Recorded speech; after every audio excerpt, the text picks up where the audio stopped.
د المرسلات مبارکه سوره چې د قرآن عظیم الشان اویاومه سوره ده په مکې معظمې کې رانازله شوې ده. 50 مبارک آیاتونه لري. پښتو ترجمه یې له لومړي آیت څخه اورئ.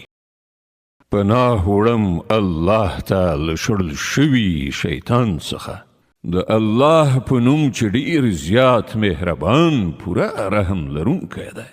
قسم دی په هغو بادونو چې پرلپسې لیږل کیږي، بیا په طوفاني الوتو چلیږي او وریځې په راپورته کولو خوروي، بیا هغه څیروي بیلوي، بیا په زړونو کې د خدای یاد اچوي، د عذر په توګه یا د ویرېدنې په توګه. د کوم شي چې له تاسې سره وعده کیږي هغه ارومرو راپېښېدونکی دی.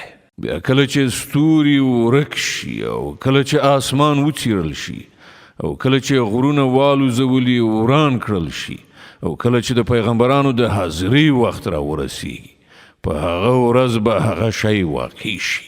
د کومې ورځې لپاره دا کار ځنډول شوی دی؟ د فیصلې د ورځې لپاره. او ته څه خبرې چې هغه د فیصلې ورځ څه ده؟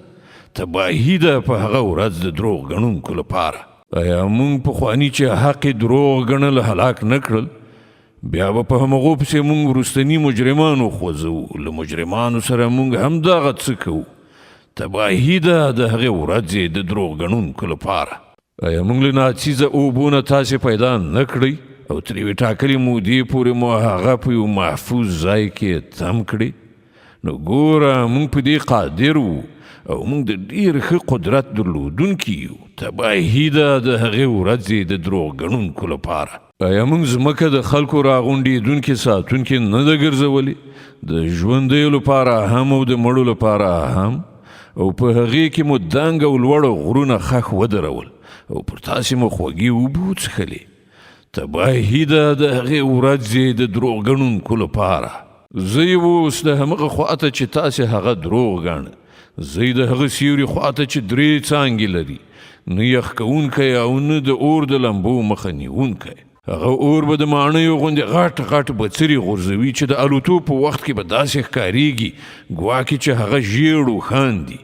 تباهي ده د هغې ورځې د دروغ ګڼونکو لپاره. دا هغه ورځ ده چې په هغې کې به هغوی نه څه ووایي او نه به هغوی ته موقع ورکړه شي چې څه عذر وړاندې کړي. تباهي ده د هغې ورځې د دروغ ګڼونکو لپاره.